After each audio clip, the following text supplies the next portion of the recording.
Hello students, कैसे हो आप सब। आज हम पढ़ेंगे chapter number 12, improvement in food resources.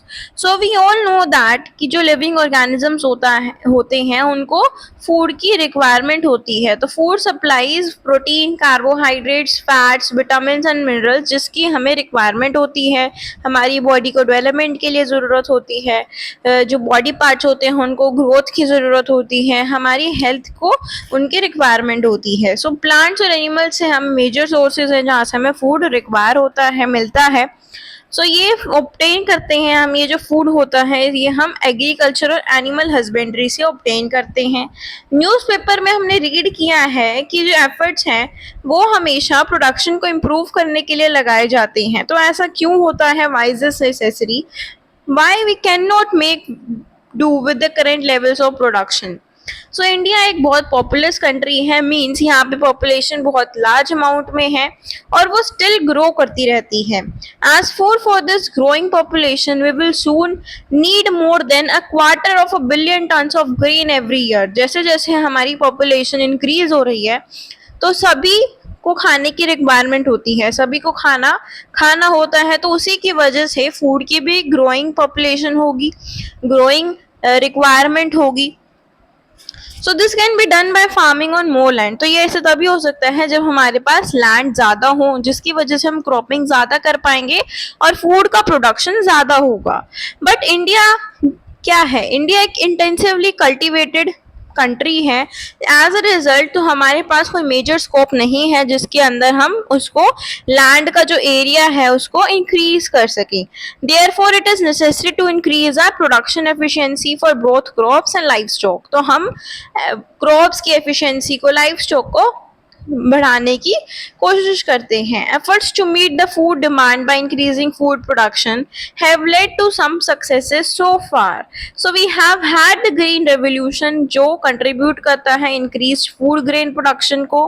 हमने वाइट रेवोल्यूशन किया था जो कि अवेलेबिलिटी या जो रिलेटेड होता है मिल्क से। However, जो ये revolutions हुए mean that our natural resources are getting used more intensively। मतलब हमारे जो natural resources हैं वो ज़्यादा जल्दी use हो रहे हैं, जिसकी वजह से as a result of this there are more chances of causing damage to our natural resources to the point of destroying their balance completely।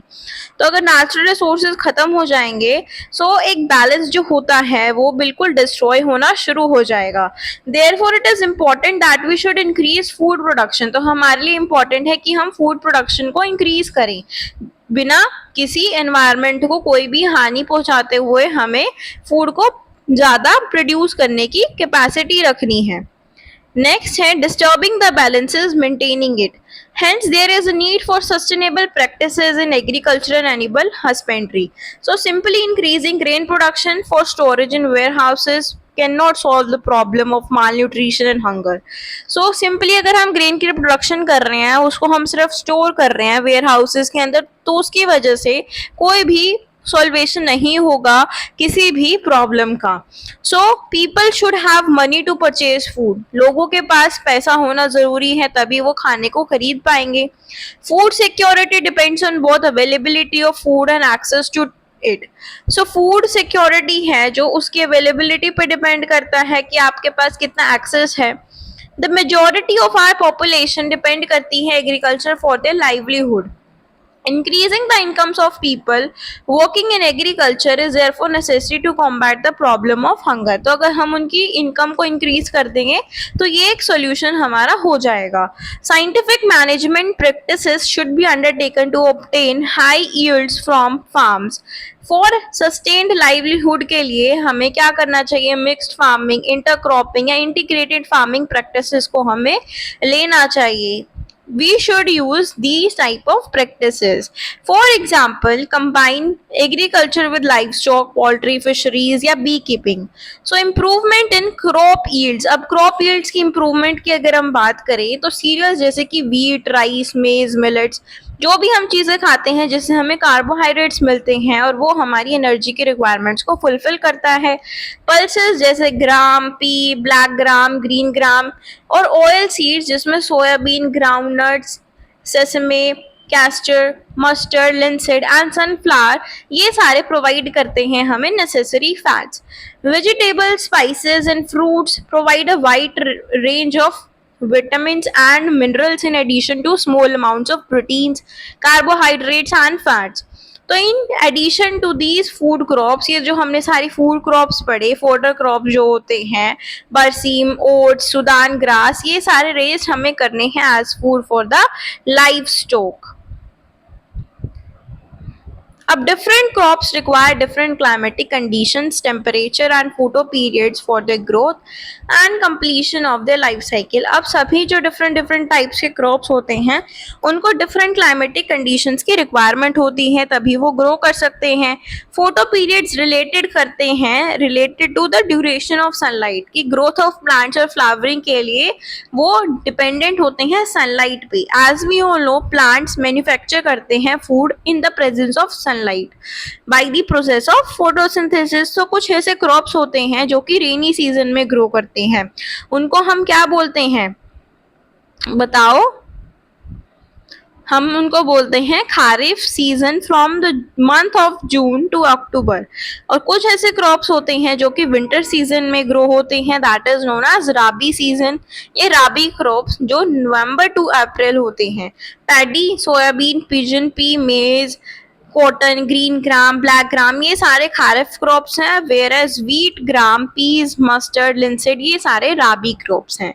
So India के अंदर कुछ 4 तरह के इन टाइम्स हमने इंक्रीज किया अब हमारी प्रोडक्शन ऑफ फूड ग्रेन्स को from 1952 to 2010 with only 25% increase हमने किया.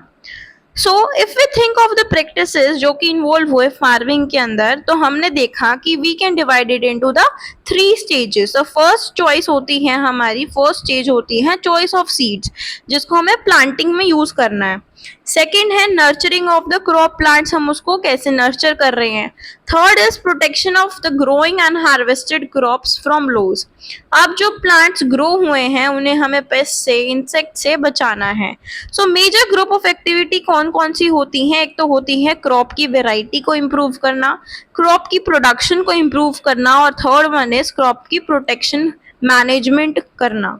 सो फर्स्ट हम पढ़ेंगे क्रॉप वेराइटी इम्प्रूवमेंट. सो इस अप्रोच के अंदर आता है depends on finding a crop variety जिसके अंदर गुड यील्ड होगी. वेराइटीज और strains of crops can be selected by breeding for various useful characteristics, जैसे कि disease resistant, response to fertilizers, product की क्वालिटी, हाई यील्ड देती है नहीं देती. One way of incorporating desirable characters को अगर हम देखें तो वो होगी हाइब्रिडाइजेशन. अब हाइब्रिडाइजेशन क्या होता है? हाइब्रिडाइजेशन का मतलब होता है जब आप क्रॉसिंग करते हो दो जेनेटिकली डिसिमिलर प्लांट्स के अंदर, तो इस क्रॉसिंग के अंदर इंटरवेराइटल पार्ट्स भी होंगे जिसके अंदर डिफरेंट वेराइटीज होंगी, या इंटरस्पेसिफिक होगा जिसके अंदर 2 डिफरेंट स्पीशीज होंगे लेकिन सेम जीनस के होंगे. So another way of improving the crop is by introducing a gene. So अब हम अनदर वे ऑफ क्रॉप क्या है जिसमें हम एक इंट्रोड्यूस करते हैं gene that would provide the desired characteristics. So ये रिजल्ट करता है इन जेनेटिकली मॉडिफाइड क्रॉप, जैसे न्यू वेराइटी के क्रॉप्स को अगर हम एक्सेप्ट कर रहे हैं, सो ये हमारे लिए नेसेसरी है कि जो हमने वेराइटी यूज की है या जो प्रोड्यूस हुई है वो हाई यील्ड्स दे रही है या नहीं दे रही है under different conditions that are found in different areas. So farmers को ये ज़रूरत है, वो नीड टू बी प्रोवाइडेड कि उनको गुड क्वालिटी सीड्स मिले पर्टिकुलर वेराइटी के अंदर. So seeds should all be of the same variety और जर्मिनेट करने चाहिए सेम कंडीशंस के अंदर. कल्टीवेशन प्रैक्टिसेस, क्रॉप यील्ड, ये रिलेट करते हैं weather, soil quality, availability of water. Since weather conditions such as drought, flood situations, ये सभी सिचुएशंस जो होती हैं ये अनप्रेडिक्टेबल हैं, इनको हम नहीं जानते कि ये कब हो जाएं. सो वेराइटीज जो भी हम ग्रो कर रहे हैं डाइवर्स क्लाइमेटिक कंडीशंस के लिए वो यूजफुल होने चाहिए. सिमिलरली जो वेराइटीज टॉलरेंट है टू हाई सोयल सैलिनिटी वो भी डेवलप हम कर सकते हैं. कुछ फैक्टर्स देख लेते हैं जिसके कारण या जिसकी हेल्प से हम वेराइटी इंप्रूवमेंट कर सकते हैं. First is higher yield. To increase the productivity of the crop per acre, second is improved quality, अगर क्वालिटी कंसिडरेशंस जो क्रॉप की हैं वो वेरी करती हैं सभी crop to crop. Baking quality important है, व्हीट के अंदर प्रोटीन क्वालिटी, पल्सेस के अंदर ऑयल क्वालिटी, ऑयल सीड्स के अंदर, और प्रिजर्विंग क्वालिटी फ्रूट्स और वेजिटेबल्स के अंदर। अब बायोटिक और अबायोटिक रेजिस्टेंस हम थर्ड पॉइंट है। क्रॉप प्रोडक्शन जब नीचे की तरफ चला जाता है बायोटिक एंड अबायोटिक रेजिस्टेंस की वजह से, स्ट्रेसेस की वजह से, सो वेराइटीज रेजिस्टेंस होने चाहिए उनको ताकि वो इम्प्रूव कर सके क्रॉप की प्रोडक्शन को। Fourth is change in maturity duration, अब शॉर्टर जितना ड्यूरेशन होगा क्रॉप का फ्रॉम सोइंग टू हार्वेस्टिंग तो उतनी ज़्यादा इकोनॉमिकल उसकी वेराइटी होगी। सच शॉर्ट ड्यूरेशंस वो फार्मर्स को अलाउ करते हैं ताकि वो ग्रो कर सके multiple rounds of crops in a year. Short duration also reduces the cost of crop production. Uniform maturity हमें हार्वेस्टिंग प्रोसेसेस को इजी बना देती हैं और उनके लॉसेस को कम कर देती हैं। Next is wider adaptability. Wider adaptability क्या है? डेवलप कर रहे हैं हम varieties for wider adaptability will help in stabilising the crop production under different environmental conditions. So कुछ वेराइटी है जो कि हम डिफरेंट क्लाइमेटिक कंडीशंस के अंदर डिफरेंट एरियाज में ग्रो कर सकते हैं। Next is desirable agronomic characteristics. Tallness और प्रोफ्यूज ब्रांचिंग डिजायरेबल कैरेक्टर्स होते हैं फॉडर क्रॉप्स के लिए। अब ड्वार्फनेस जो है वो यूज डिजायर्ड होती है सीरियल्स के अंदर। लेस न्यूट्रिएंट्स कंज्यूम होते हैं इन क्रॉप्स के जरिए। सो डेवलपिंग वेराइटीज जो भी हैं सभी डिजायर्ड एग्रोनॉमिक कैरेक्टर्स वो हाई प्रोडक्टिविटी हमें प्रोवाइड करते हैं। अब नेक्स्ट है हमारे पास क्रॉप प्रोडक्शन मैनेजमेंट। इंडिया के अंदर कुछ ऐसे many other agriculture based countries हैं, farming ranges from small to very large farms, different farmers that have more or less land, money or access to information and technologies. Short में अगर हम कहें कि इट इज़ अ मनी और financial conditions जिसकी वजह से फार्मर्स को अलाउंस मिलती है to take up the different farming practices, जिसकी वजह से वो डिफरेंट तरह के फार्मिंग प्रैक्टिसेस को यूज़ करते हैं, एग्रीकल्चर टेक्नोलॉजीज को यूज़ करते हैं। सो इसमें एक कोरिलेशन हो गया हायर इनपुट्स का और यील्ड्स का। So farmers purchasing capacity for inputs decides cropping system और प्रोडक्शन प्रैक्टिसेस। सो देयरफॉर हम कह सकते हैं कि production practices can be at different levels, जिसके अंदर नो कॉस्ट प्रोडक्शन या लो कॉस्ट प्रोडक्शन या हाई कॉस्ट प्रोडक्शन प्रैक्टिसेस को हम यूज करेंगे। सो फर्स्ट इसमें आती है nutrient management. As we need food, हमें डेवलपमेंट, ग्रोथ और वेलबींग के लिए फूड की रिक्वायरमेंट होती है। सो न्यूट्रिएंट सप्लाइड होते हैं to plants by air, water and soil. So कुछ सेवरल न्यूट्रिएंट्स हैं जो कि एसेंशियल होते हैं प्लांट्स के लिए। एयर कार्बन और ऑक्सीजन प्रोवाइड करती है, हाइड्रोजन कम्स फ्रॉम वाटर और सॉइल सप्लाई करता है over the 13 nutrients to plants. So amongst these some are required in large quantities और कुछ कम क्वांटिटीज में रिक्वायर्ड होता है। तो लार्ज क्वांटिटीज वाले को हम बोलते हैं मैक्रो न्यूट्रिएंट्स और जो स्मॉल क्वांटिटी में रिक्वायर्ड होते हैं उनको हम बोलते हैं माइक्रो न्यूट्रिएंट्स। जैसे यहाँ पे आपको टेबल दी हुई है nutrient supplied by air, water and soil. So यहाँ पे आपको दिख जाएगा। अब है डेफिशिएंसी। अगर डेफिशिएंसी की बात करें तो अगर इन न्यूट्रिएंट्स की डेफिशिएंसी हो जाती है सो वो अफेक्ट करते हैं फिजियोलॉजिकल प्रोसेसेस प्लांट्स के अंदर, जैसे कि reproduction, growth, susceptibility to diseases.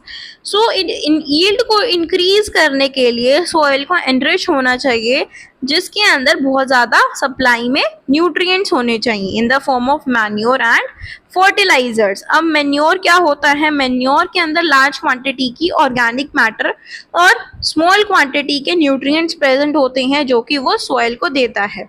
So manure is prepared by the decomposition of animal excreta and plant waste. Manure को हम हिंदी में खाद कहते हैं। आप इसको लिख लीजिए साइड में ताकि आपको याद रहे।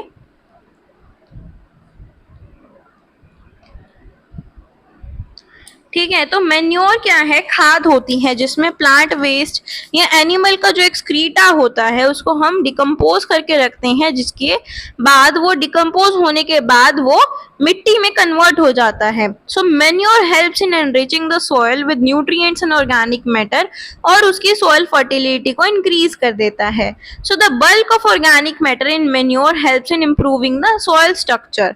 सो जो ये बल्क होता है ऑर्गेनिक मैटर का मैन्योर के अंदर, वो उसके सॉइल के स्ट्रक्चर को इंक्रीज करने में हेल्प करता है। So this involves increasing the water holding capacity, clayey soil, Sandy soils, ये सारी चीजें आप इसमें रीड करिएगा तो आपको समझ में आएगा कि मैन्योर का असली जो बेनिफिट है वो क्या है। In using manure we use biological waste material which is advantageous in protecting our environment from excessive use of fertilizers. Using biological waste material एक also a way of recycling farm waste. तो biological waste जो अगर हम use कर रहे हैं तो हम उसको recycling farm waste की तरह use कर रहे हैं।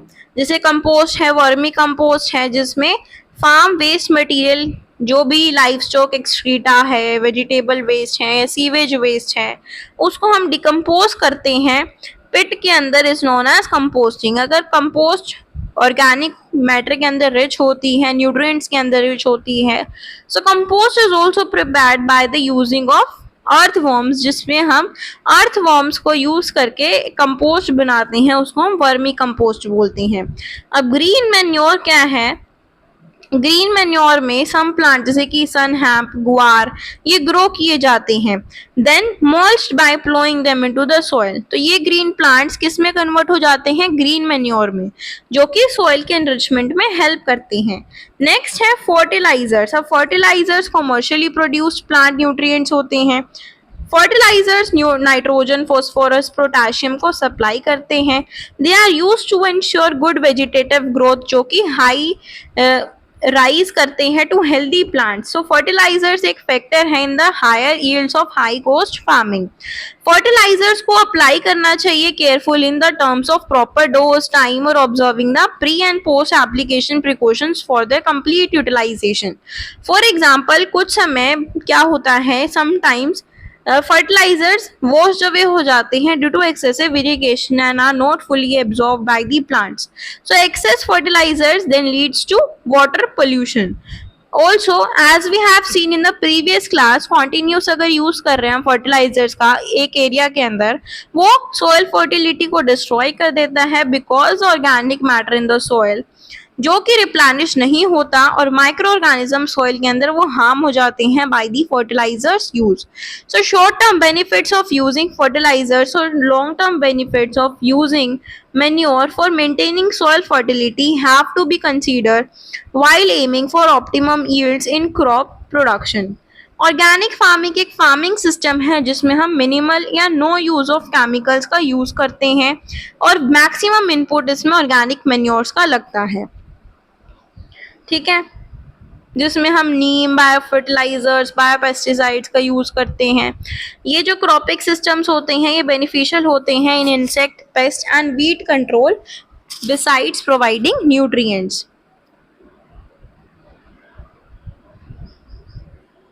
अब नेक्स्ट है हमारा दैट इज इरिगेशन। इरिगेशन का मतलब होता है उनको पानी देना, पौधों को पानी देना डिफरेंट डिफरेंट वेज में। अब मोस्ट एग्रीकल्चर इंडिया के अंदर रेन फेड है, मींस की जो सक्सेस है क्रॉप्स की वो मोस्ट एरियाज में डिपेंडेंट होती है मॉनसून पीरियड पे या सफिशिएंट रेनफॉल पे। So poor monsoon cause crop failure, so हमें उसको पानी देना जरूरी है। तो पानी हम डिफरेंट वेज में दे सकते हैं, जैसे कि वेल्स, कैनाल्स, रिवर्स, टैंक्स, इनका हम यूज कर सकते हैं। वेल्स, टू टाइप के वेल्स होते हैं, डग वेल्स और ट्यूब वेल्स। डग वेल के अंदर वाटर कलेक्ट किया जाता है from water bearing strata. Tube wells can tap water from the deeper strata. So इन वेल्स से हम वाटर को लिफ्ट कर सकते हैं इरिगेशन के लिए। कैनाल्स, ये यूजुअली इलाबोरेट और एक्सटेंसिव इरिगेशन सिस्टम है। In this system canals receive water from one और मोर रिजर्वायर्स और फ्रॉम रिवर्स। तो मेन कैनाल डिवाइड होती है ब्रांच कैनाल्स के अंदर, जो कि फर्दर डिस्ट्रीब्यूटरीज होती हैं टू इरिगेट द फील्ड्स। अब river lift systems in areas के अंदर वेयर कैनाल फ्लो इनसफिशिएंट है, इरेगुलर है, सो उसके अंदर हम लिफ्ट सिस्टम का यूज करते हैं। वाटर को हम डायरेक्टली रिवर से लेते हैं ताकि इरिगेशन कर सकें। टैंक्स स्मॉल स्टोरेज रिजर्वियर्स होते हैं जो कि स्टोर करते हैं वाटर को ताकि जब भी हमें ज़रूरत हो हम उसको यूज़ कर सकें। फ्रेश इनिशिएटिव्स का अगर हम यूज़ करेंगे for increasing the water available for agriculture include rain water harvesting या वाटरशेड मैनेजमेंट, तो ये इन्वॉल्व करेगा बिल्डिंग स्मॉल चेक डैम्स जो कि इंक्रीज करेंगे ग्राउंड वाटर लेवल्स के अंदर। So the check dam stop the rain water from the flowing away and also reduce the soil erosion. अब हमारा नेक्स्ट टॉपिक है दैट इज क्रॉपिंग पैटर्न्स। इसी का टॉपिक है इरिगेशन के बाद हमें कौन सा पैटर्न यूज करना चाहिए कौन से क्रॉप के लिए। सो ये चीज जो है ये क्रॉपिंग पैटर्न्स का टॉपिक है, ये हम नेक्स्ट वीडियो में डिस्कस करेंगे। सो तब तक के लिए stay tune for the next video and if you like my videos please do like share and subscribe to my YouTube channel for more such related videos. Thank you.